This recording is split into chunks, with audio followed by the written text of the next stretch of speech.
Ahead of Europe's largest annual security conference, NATO defense ministers gathered in Brussels today to calm nerves and stiffen spines after President Trump's threats to Greenland roiled the alliance.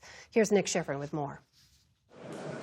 Today, an alliance recently shaken by American threats hosted a reunion to portray itself a happy family.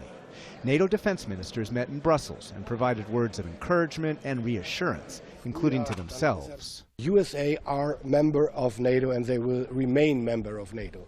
But to keep this, in order to keep NATO transatlantic, it is necessary to make it more European.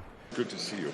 That Europeization of NATO, exactly the message from the Pentagon's number 3, Elbridge Colby. And I think we have a really strong basis for working together in partnership, but putting NATO kind of a 3.0 NATO that's based a partnership rather than dependency.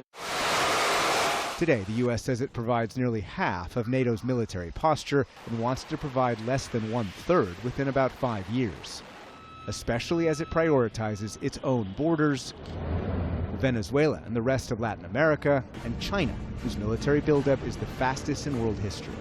As Colby told the defense ministers in a closed-door briefing, we will continue to provide the U.S. extended nuclear deterrent, but Europe should field the preponderance of the forces required to deter and, if necessary, defeat conventional aggression in Europe.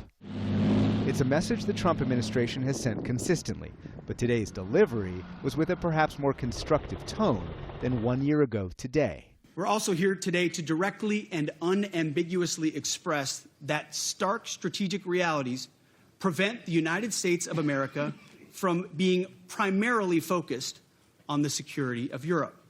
And last month, the United States is treated very unfairly by NATO. I mean, we've helped them for so many years. We've never gotten anything.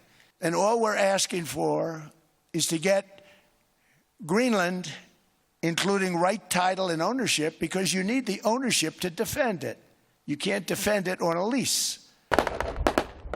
President Trump's implicit military threat against Greenland has passed, but it sparked a new NATO plan called Arctic Sentry to boost surveillance and presence near Greenland and across the Arctic. We will also build a more cohesive picture of potential challenges in the Arctic so that any gaps can be quickly and effectively addressed. But across Europe and ahead of a key security conference in Germany, the Greenland hangover is lasting and sparking a fundamental question. Is the U.S. a reliable ally?